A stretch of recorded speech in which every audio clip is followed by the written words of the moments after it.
बच्चों, आज हम कक्षा 10 हिंदी राम नरेश त्रिपाठी द्वारा स्वदेश प्रेम, जिसे स्वप्न से काव्य संग्रह से संकलित किया गया है, लिया गया है।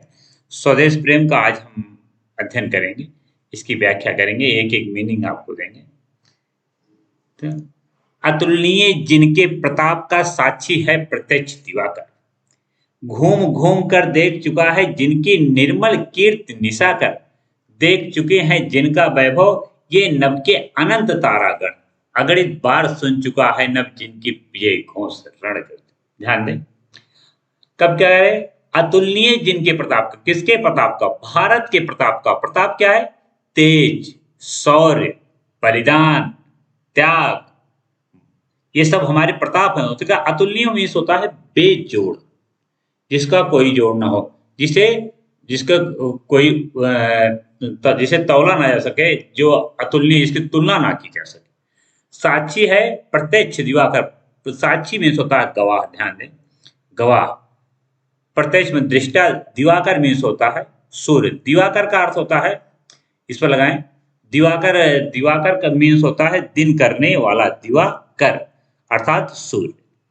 घूम घूम कर देख चुका है, कब क्या कहते हैं? घूम घूम कर देख चुका है जिनकी निर्मल मतलब स्वच्छ, साफ सुथरी छवि, निर्मल कीर्ति मतलब साफ सुथरी। निशाकर, निशाकर मीन्स होता है रात, निशा मीन्स होता है रात, कर्माने करने वाला अर्थात चंद्रमा। निशाकर में चंद्रमा। देख चुके हैं जिनका वैभव, वैभव होता है हमारी संपन्नता को। हाँ, वैभव मीन्स होता है संपन्नता। नभ मीन्स आप जानते हैं अनंत, माने जिसे गिना ना जाने, तारागण में तारों का समूह। तारागण मीन्स होता है तारों का समूह। अगणित बार, अनंत बार, अगणित जिसे अगणनीय, गिना ना जा सके, अगणित बार। चलिए व्याख्या देखें। अतुलनीय जिनके प्रताप का साक्षी है प्रत्यक्ष, कब कहते हैं? हमारे प्रताप का, अर्थात हमारे भारत के प्रताप का, हमारे भारत के पूर्वजों के प्रताप का, महान पूर्वजों के प्रताप का साक्षी गवाह कौन है? प्रत्यक्ष दिवाकर, मतलब प्रथम दृष्टा, प्रथम दिवाकर अर्थात भगवान सूर्य ही हमारे गवाह हैं। किसके? हमारे शौर्य का, हमारे प्रताप का, हमारे तेज का, हमारे बलिदान का, जो हमने इस संसार को, सृष्टि को दिया है, उसको, उसके गवाह हमारे साक्षात सूर्य ही है। घूम घूम कर देख चुका है जिनकी निर्मल कीर्ति सागर, कब कहता है? घूम घूम कर देख चुका, अर्थात निशाकर अर्थात चंद्रमा, हमारे निर्मल की स्वच्छ छवि को, इस पर कभी धाक ना लगाओ, निर्मल कीर्ति को, हमारे स्वच्छ छवि के उज्जवल चरित्र को घूम घूम कर देख चुका है, अर्थात यहाँ वहां सब, यत्र तत्र सर्वत्र जगह, मतलब हर जगह हमारे स्वच्छ छवि को चंद्रमा घूम घूम कर देख चुका है। और निशाकर भी अर्थात चंद्रमा भी, सूर्य भी, ये सब हमारे प्रताप के, हमारे कीर्ति के साक्षी हैं, गवाह। देख चुके हैं जिनका वैभव ये नभ के अनंत तारागण, कब क्या कहे? देख चुके हैं जिनका वैभव, अर्थात ये नभ की जो अनंत तारा है, अंग है, अनंत तारा, अनंत मतलब जिसको गिना ना जा सके। तारागण तारों का समूह, नभ मीन्स होता है आकाश, ये तारों का समूह जो है, आकाश के जितने तारे हैं, ये हमारे वैभव को देख चुके हैं, हमारी संपन्नता को देख चुके हैं। हमारी संपन्नता क्या? नालंदा, तक्षशिला, विक्रमशिला, हमारा त्याग, बलिदान, तप, ये सब हमारे भारत की संस्कृति को देख चुके हैं। ये जानते हैं कि जब दुनिया में और देशों के लोग बिना वस्त्र के रहते थे, तो हम भारतीय दुनिया तो संस्कृति बांट रहे थे, हम तो सभ्यता सिखा रहे थे। सभ्यता, हमारे यहाँ की सभ्यता अत्यंत पुरानी है, हमारी संस्कृति पुरानी है। तो कह रहे देख चुके हैं जिनका वैभव ये नभ के अनंत तारागण, अर्थात आकाश के समस्त तारा जो है, तारों का समूह जो है, वो हमारे वैभव को, हमारी संपन्नता को पहले ही देख चुका है, जान चुका है। अगला देखें, अगणित बार सुन चुका है। अगणित बार अनेकों बार, जिसे गिना जा सकता, अगणित बार सुन चुका है नभ। नभ आकाश हमारे एक बार नहीं, न जाने कितनी बार। जिनका विजय घोष रण गर्जन, हमारे रण गर्जना को, हमारे विजय घोष को, विजय की घोषणा, विजय की घोष होता है विजय की घोषणा, और रण गर्जना को सुन चुका है। ये अगणित बार, एक दो बार नहीं, कब कह रहा है कि एक दो बार नहीं, हमारे विजय घोष को आकाश, पृथ्वी, सूर्य और चंद्रमा सुना है, न जाने कितनी बार सुना है। और हमारे रण गर्जना को, अर्थात हम बलिदान देने में भी सबसे आगे थे, और संस्कृति सभ्यता के हम पाला जन्मदाता हैं। कहते हैं शोभित है सर्वोच्च मुकुट से। अच्छा, आप गाना भी चाहें तो गा सकते हैं। ध्यान दीजिए, एक लाइन इसका सीख लें। शोभित है सर्वोच्च मुकुट से, जिनके दिव्य तेज का मस्तक, गूंज रही है सकल दिशाएं, जिनके जय गीतों से, जिनकी महिमा का है अविरल साक्षी सत्य रूप ही में गिरवर, उतरा करते थे विमान दल, जिसके विस्तृत वक्षस्थल पर। तो आप इसे गा भी सकते हैं, वैसे बता सकता हूँ। शोभित है सर्वोच्च मुकुट से। शोभित है सर्वोच्च मुकुट कैसा है?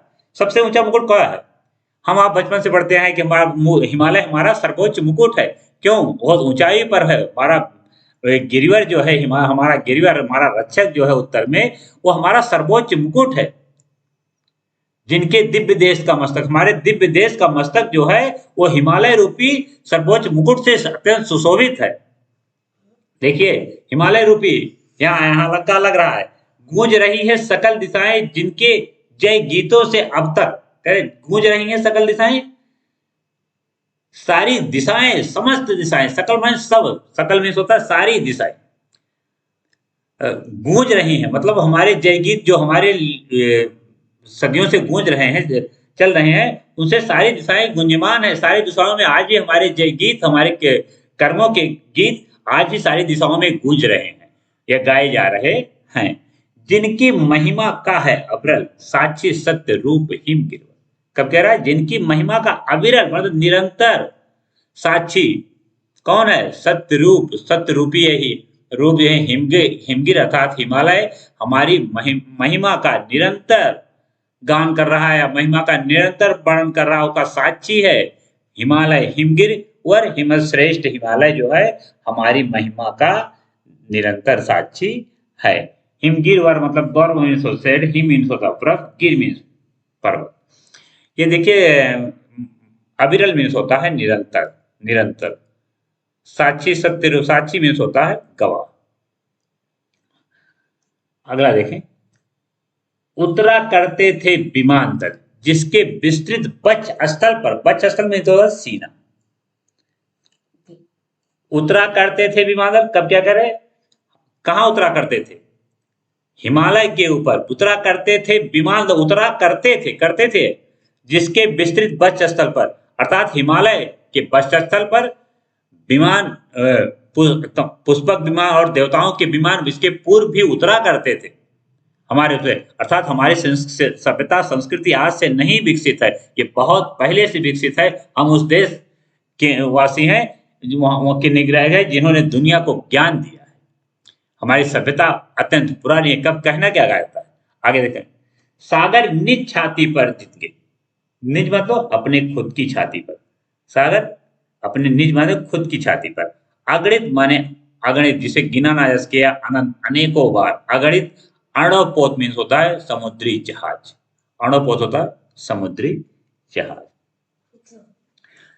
सागर निज छाती पर जिनके अगणित अणोपोत उठा, सागर जिसकी छाती पर मतलब अपनी छाती पर, निज छाती पर, अपने छाती पर अगणित अणोपोत, न जाने कितने समुद्री जहाजों को उठाकर मतलब ले जाकर पहुंचाया करता था। प्रमुदित, प्रमुदित मीन्स होता है, प्रमुदित मीन्स होता है प्रसन्न मुद्रा। हाँ, प्रमुदित। भूमंडल मतलब पृथ्वी के सभी राष्ट्र, भूमंडल पर संपूर्ण पृथ्वी पर। सकल मतलब सब, तटों पर मतलब किनारों पर। हाँ, ये भी जिस नदियां जिनकी यश धारा से, यश धारा मतलब है हाँ कीर्ति के, हाँ कीर्ति धारा बहती है निस्वासर, निस्वासर मीन्स होता है रात दिन। करें अर्थ देखें, सागर निज छाती पर, कब कहता है? सागर अपनी छाती मतलब समुद्र अपने निज छाती पर, सागर खुद की छाती पर अगणित अणोपोत, न जाने कितने जलयानों को उठाकर समुद्री जहाजों को ले जाकर पहुंचाया करता था, प्रमुदित पहुंचाया करता था। अर्थात प्रसन्न मुद्रा में भारतीय संस्कृति को बिखेरा करता था। भूमंडल के सकल तटों पर अर्थात पृथ्वी के सारे तटों पर भारतीय संस्कृति बिखेरा करता था, व्यापार किया करता था। अर्थात हम बहुत पूर्व से सभ्यता को जान चुके हैं, तो हम दुनिया के तटों पर दुनिया के लोगों के सब भलाई के लिए हम अपने यहाँ से क्रय विक्रय करते थे। दुनिया के देशों में हम अपने जलयानों को भी पहुंचाते थे और साथ साथ अपनी संस्कृति को भी बिखेरा करते थे। नदियां जिसकी यश धारा थी, कब क्या कह रहा है, नदियां जिसकी यश धारा थी, अर्थात हमारी जो नदियां हैं, यश धारा से देखा सी लगा है यहाँ उपलंकार और राशि से देखा दीजिए। नदियां जिसकी यश धारा से बहती हैं अब भी निश्वासक। और हमारी यहाँ जो नदियां हैं जो वो सिर्फ जल की धारा लेकर नहीं बहती, वो हमारे जो सदियों की सभ्यता संस्कृति कल्चर है, हमारा जो तेज है, हमारे शौर्य है, हमारी वीरता है, जो हमारी पवित्रता है, उसको रातों दिन पूर्व की भांति अब भी लेके बहती हैं। उसका गायन आज भी हमारी नदियां करती हैं। ढूंढे उनके चरण चिन्ह भी, किनके चरण चिन्ह, हमारे पूर्वजों के, जिनके कारण जिनका तेज, जिनका प्रताप, जिनका शौर्य आज भी हमारे तटों पर है।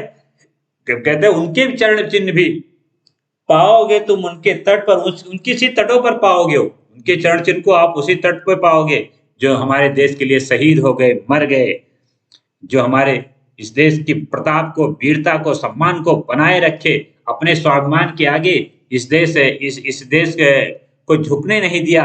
कितनी भी कठिनाइयां क्यों नहीं आई, लेकिन वो उन्होंने अपना सर तो कटा दिया, लेकिन इस देश के तेज को, सम्मान को बनाए रखा। घास की रोटी उनको प्यारी लगी, लेकिन गुलामी नहीं स्वीकार किया। हम उस देश के हैं। कब कह रहा है, सिखा रहा है कि हमारे चरण चिन्ह अगर तुम चाहोगे, हमारे वीरों के, हमारे महान पूर्वजों के, तो तुम नदियों के किनारे पा जाओगे हमारी संस्कृति के, तुम सरजू के किनारे राम के चरण चिन्ह पा जाओगे और यमुना के किनारे हमारे कृष्ण के चरण चिन्ह पा जाओगे। उन्हीं तटों पर अर्थात हमारी जो भी चरण चिन्ह हैं, जो भी हमारे इतिहास के कर्म हैं, वो सब हमारे इसी भूमंडल पर, हमारे शिरोमणि भारत भूमि पर आपको मिल जाएंगे। एक मिनट देखें आप, इसके भाषा और से देखें यहाँ का भाषा साहित्यिक हिंदी है, रस वीर रस है, गुण ओज है, अलंकार उपमा तथा रूपक है।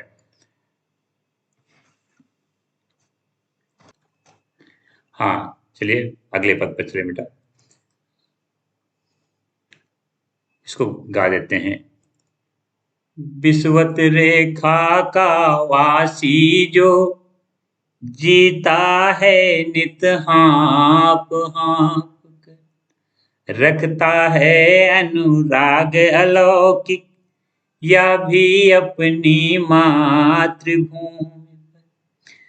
ध्रुववासी जो हिम्मेतम में जी लेता है कांप कांप कर, वह भी अपनी मातृभूमि पर कर देता है प्राण निछावर। कितना मुझे लगता है इस पाठ का ये चौथा स्टैंजा जान है, कितना सुंदर सिखाया गया है हमको। देखिए कि विषुवत रेखा का वासी, विषुवत रेखा भूमध्य रेखा, जो पृथ्वी के मध्य की रेखा है जिस पर सूर्य चलता है, और वासी जो निवास करने वाले, विषुवत रेखा भूमध्य रेखा वासी में निवास करने वाले, जीता है नित हाँफ हाँफ का मतलब अत्यंत गर्मी के कारण हाँफता रहता है। अर्थात बहुत विषुवत रेखा की धरती पर निवास करने वाले लोग बहुत कठिनाई से जीवन जीते हैं। रखता अनुराग मतलब प्रेम, अनुराग नहीं होता प्रेम, अलौकिक, अलौकिक मतलब इस धरती से परे, उस हाँ अलौकिक, यह भी अपनी मातृ मतलब मातृ जिस जमीन पर जन्म लिया है उससे। ध्रुववासी, ध्रुववासी ध्यान दें, दोनों ध्रुव पर, दक्षिणी और उत्तरी ध्रुव पर अत्यंत बर्फ होने के कारण वहां हमेशा ठंडी ठंडी रहती है। हिम मीन्स होता है बर्फ, और यहाँ तम जो है कोहरा रूपी रात होती है, कोहरे रूपी रात को कहते हैं। जी लेता है कांप कांप कर। नीचे देखें, अगली लाइन देखें, जी लेता है कांप कांप, करता आते हैं ठंडी के कारण कपकपी आती है, दांतों का कटकटाना शुरू हो जाता है कांप कांप कर। प्राण न्यौछावर मतलब मिटा दे, लुटा देना, न्यौछावर हो जाना अपनी मातृभूमि पर अपने प्राण को न्यौछावर कर देना। चलिए व्याख्या देखते हैं। कब क्या कहता है, विश्वत रेखा का वासी, जो ये अत्यंत गंभीर अर्थ है, आप ध्यान से दीजिएगा इसमें। विश्वत रेखा का वासी अर्थात विश्वत भूमध्य रेखा पर जो निवासी, आप जागृति के छात्र होंगे या समाज विज्ञान आपने पढ़ा होगा तो आपको पढ़ाया गया होगा।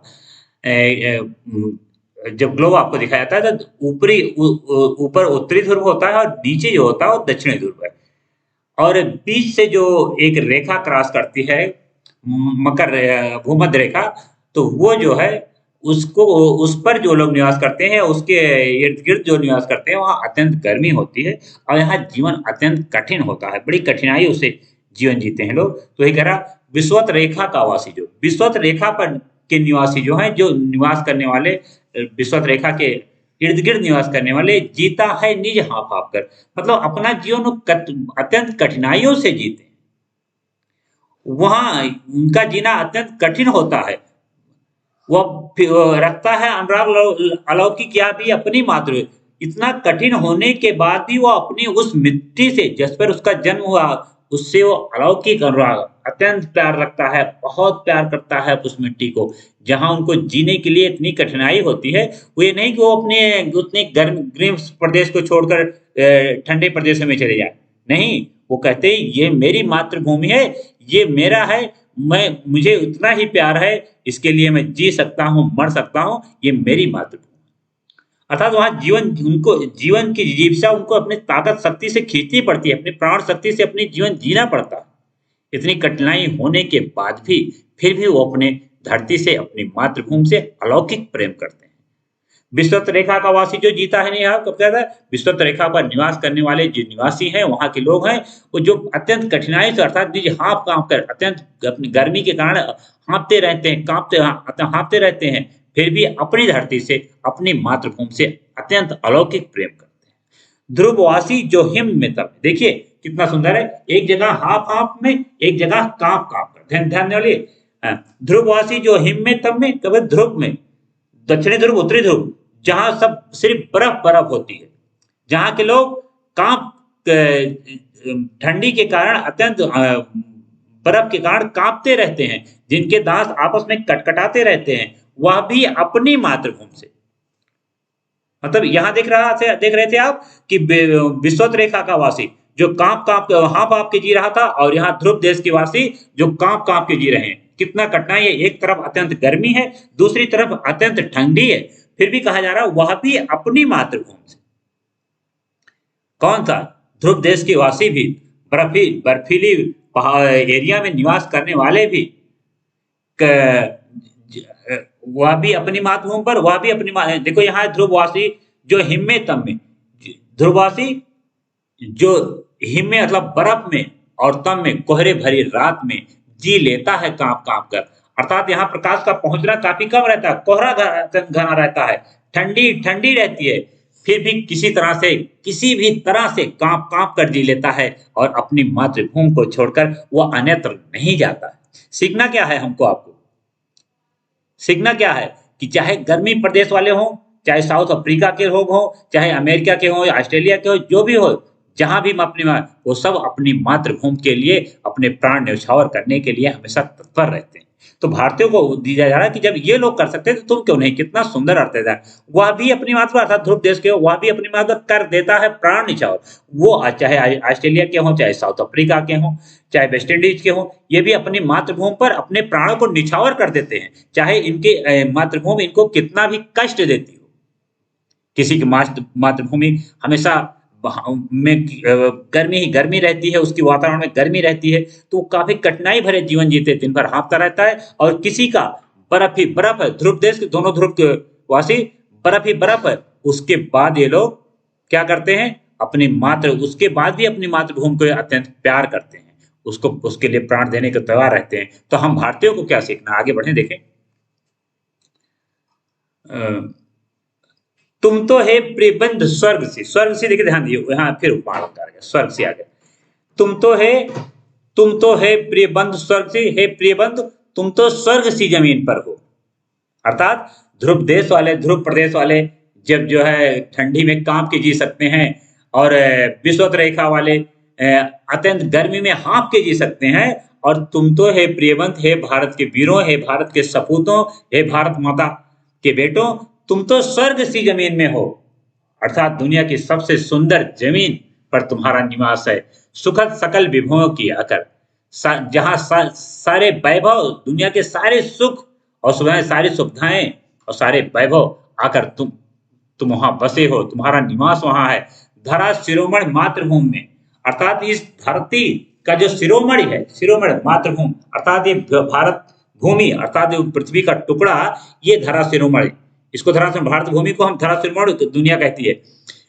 धरा शिरोमणि मातृभूमि में तुम दुनिया के, धरती के ऐसे हृदय पर निवास करते हो, मातृभूमि पे निवास करते हो। धन्य हो, धन्य हुए हो जीवन पाकर। हे भारतीयों, तुम धन्य हो।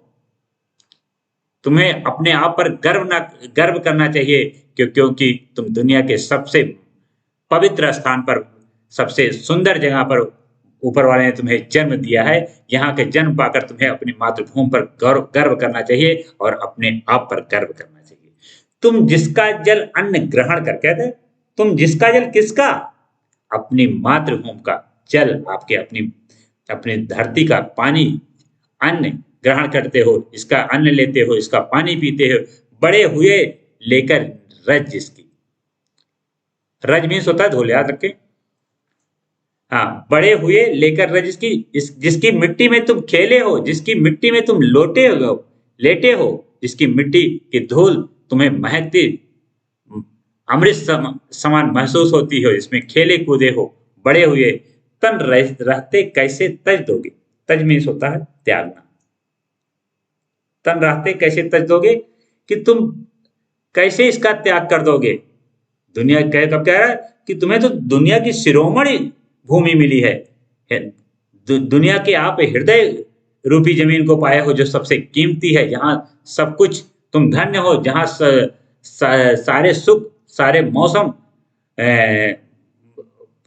वह सुखद हैं। देखिए क्या सुखद मतलब सारे सुख हैं, सकल विभव अर्थात सारे वैभव की भारत भूमि है। तुम ये स्वर्ग सी जमीन पाकर तो तुम्हें अपने आप को धन्य महसूस करना चाहिए। इसी की मिट्टी में खेले हो, इसी का अन्न ग्रहण किए हो, इसी के पानी को पीकर बड़े हुए हो। तन रहते अर्थात अपने शरीर में प्राण में, अपने शरीर में तन में प्राण रहते तुम इसके कैसे तज दोगे। क्या कहना चाहता कब, अर्थात तुम इसे कभी त्याग नहीं कर सकते, क्योंकि ये तुम्हारी मातृभूमि है। जब विषुवत रेखा का वासी अब कितनी कठिनाइयों में जीता है, उसके बाद भी उसको नहीं त्यागता। ध्रुव देश का वासी कितनी कठिनाइयों में जीता है, फिर भी उसका त्याग नहीं करता। तो हे भारत के वीरों, हे भारत के वंशजों, ये तुम्हारी दुनिया की शिरोमणि है मातृभूमि, सबसे पवित्र भूमि है, और ये सकल गुणों की खान है, और ये तुम्हें पाकर धन्य हुए हो। तो तुम अपने तन रहते, अपने शरीर में प्राण रहते इसे कैसे तज दोगे। अर्थात तुम इसके लिए कट तो सकते हो, इसके लिए मर तो सकते हो, लेकिन अपनी मातृभूमि को तुम त्याग नहीं सकते। उसके हे वीर वंशजों, मतलब भारतीय वीरों को, भारत वंशज मीन्स होता है भारत में निवास करने वाले, तुम वीरों के वंशज हो। जब तक साथ एक भी दम हो, दम देखिए यहां लिखिए सांस, दम मीन्स सांस, मीनिंग छूट जाती है। अवशिष्ट मतलब शेष,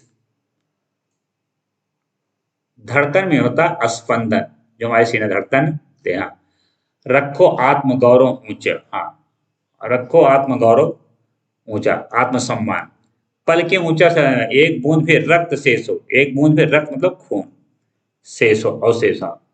जब तक मन में रहे जब तक मन में है शत्रुंजय, शत्रु पर विजय पाने वाले भारतीयों को कहा गया। दीन वचन न उचारो, उचारो में होता है उच्चारण करो या उच्चारित करो,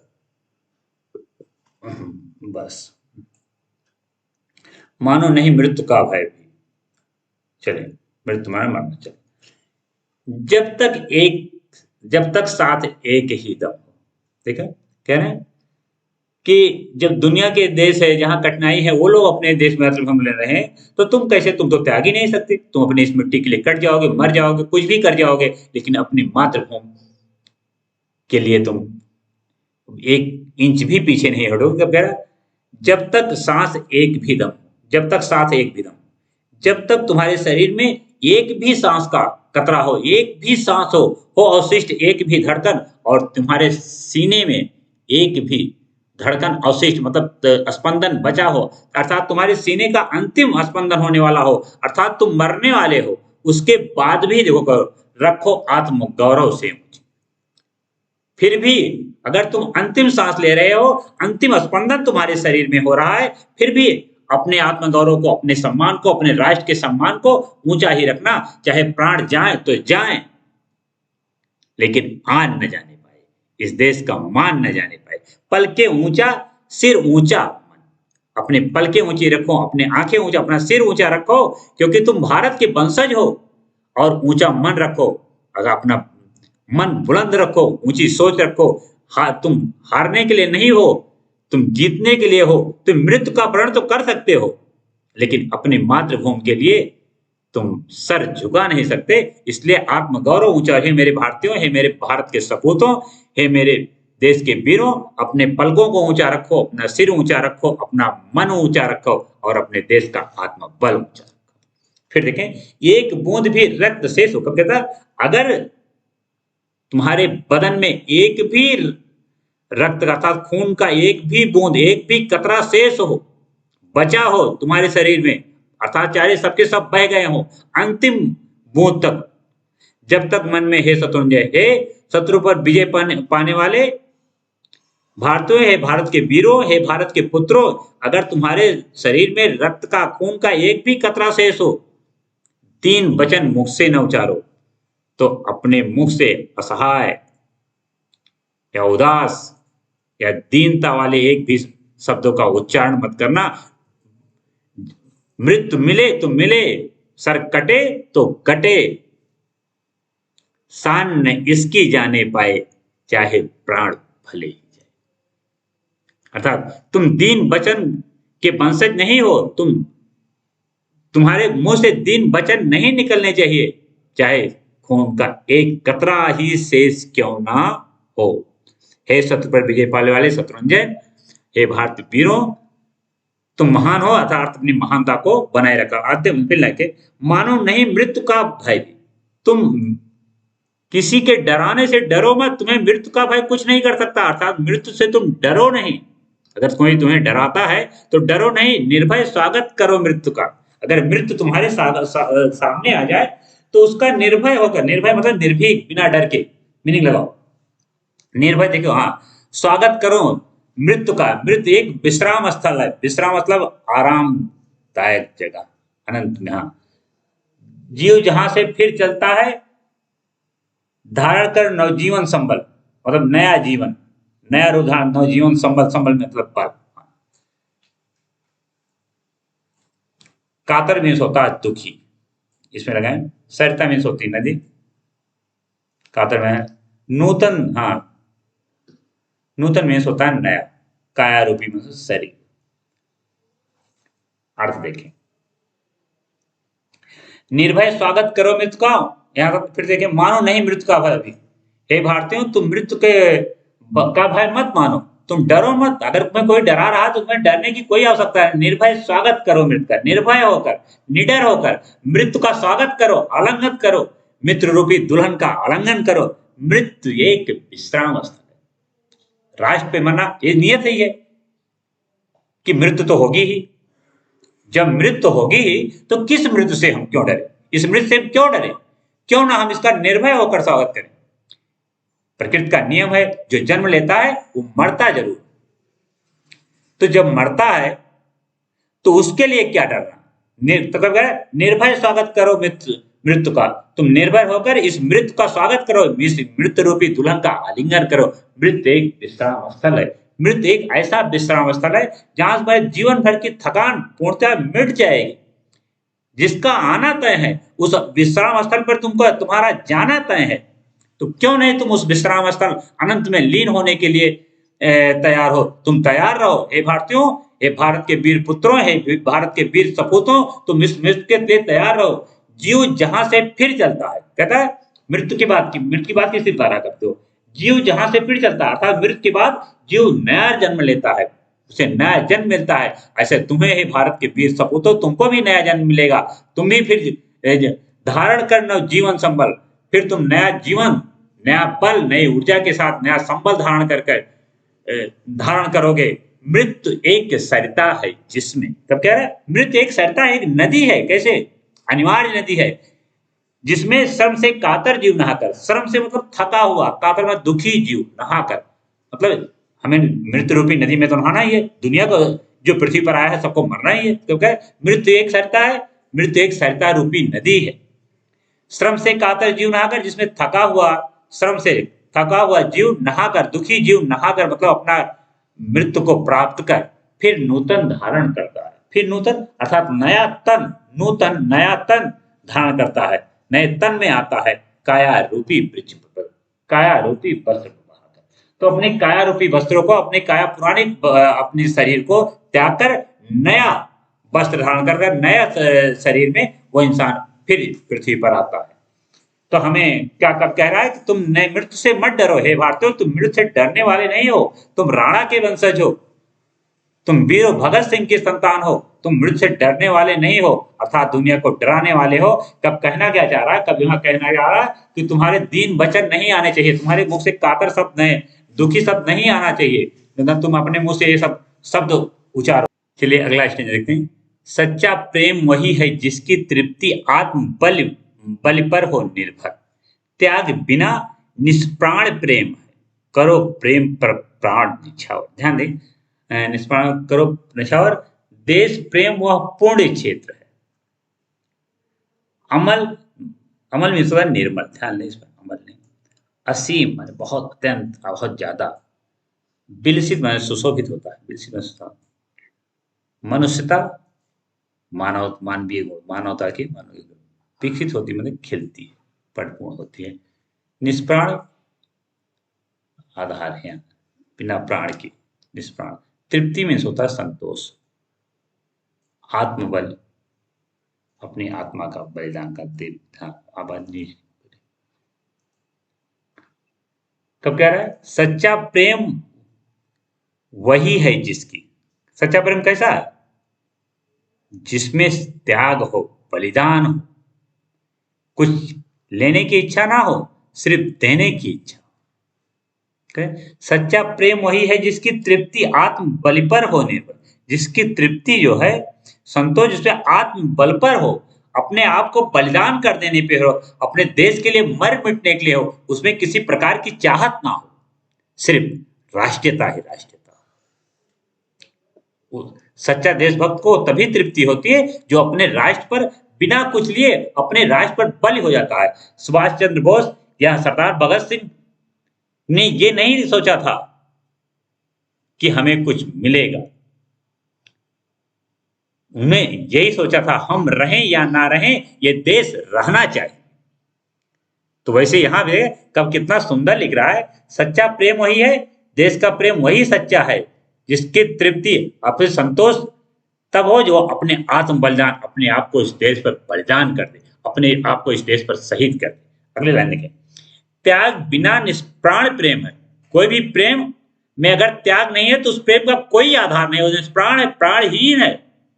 करो प्रेम पर प्राण निछावर। कब क्या कर रहा है कि प्रेम पर, राष्ट्र प्रेम पर अपने प्राणों को न्यौछावर कर दो, बलिदान कर दो, चले जाओ, मिट जाओ इस देश के लिए, अपने प्राणों की आहुति लगा दो। कितना सुंदर कब ने लिखा है, और उतनी ही सुंदर व्याख्या हो रही है। मुझे लगता है कि आपके मन को छू जाएगी ये व्याख्या, और ये व्याख्या आपको याद भी नहीं करनी पड़ेगी।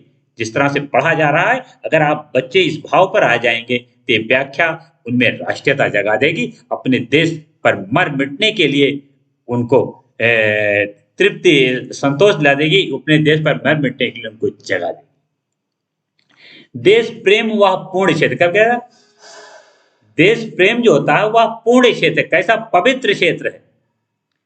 अमल असीम त्याग से विकसित, निर्मल अत्यंत त्याग, जो अपने त्याग से, अपने अत्यंत प्रेम से, त्याग करने से, अपना बलिदान करने से ही खिलता है, विकसित होता है, विलसित होता है, खिलता है। सीखना क्या है? कब क्या कह रहा है कि ऐसा पुण्य क्षेत्र पर जो अपना त्याग करता है वो अत्यंत और ज्यादा खिल जाता है, और ज्यादा विकसित हो जाता है, सुशोभित हो जाता है, महकने लगता है। तो हमें भी अपने देश के लिए बिना कुछ सोचे समझे निस्वार्थ त्याग के लिए सदैव तत्पर रहना चाहिए, और जब भी जरूरत पड़े देश पर तो अपने प्राणों की बलि प्रथम देने की पंक्ति में सबसे आगे नायक बनकर खड़ा होना चाहिए। और हम आशा भी करते हैं कि हमारे बच्चे जो ये देख रहे हैं, जो हमारी व्याख्या सुन रहे हैं, वो अपने राष्ट्र के लिए सौगंध जरूर लेंगे कि हम रहें या ना रहें, ये देश रहना चाहिए। आगे देखिए, आत्मा के विकास से जिसमें मनुष्यता होती है विकसित। कब क्या कहता? आत्मा के विकास से। किसमें? राष्ट्रीयता का विकास तब होता है जब आत्म बल होता है। बल के विकास से, आत्मा के विकास से, जब देश जिसके प्रति, देश के प्रति प्रेम होता है, उसके आत्मा के विकास से ही मनुष्यता विकसित होती है, मनुष्य मानवता विकसित होती है, इंसान पूर्णता की तरफ बढ़ता है। अर्थात कहना क्या चाह है कि हमें आपको सबको इस देश से प्यार करना चाहिए। ये स्वर्ग से सुंदर भारत भूमि है। जब दुनिया में ध्रुववासी जो कांप कांप कर जीते हैं, और विषुवत रेखा के भूमध्य रेखा जो हाँफ हाँफ के जीते हैं, वो अपने जननी को, अपनी मातृभूमि को प्राणों से अधिक सुंदर समझते हैं। प्राण अपनी मातृभूमि के लिए प्राण देने के लिए तैयार रहते हैं, जबकि उनकी मातृभूमि उन्हें सिर्फ कष्ट ही उनको देती है। कितनी कठिनाइयों में अपनी मातृभूमि में जीते हैं, फिर भी अपनी मातृभूमि के लिए प्राण देने को तैयार है। तो हम भारतीयों को तो स्वर्ग से सुंदर जमीन मिली है, स्वर्ग से अच्छी जमीन मिली है। हम क्यों ना इस मिट्टी के लिए अपने तन दे दें, अपनी सांस दे दें, और अपने खून का अंतिम एक एक कतरा इस मिट्टी के लिए लुटा दें।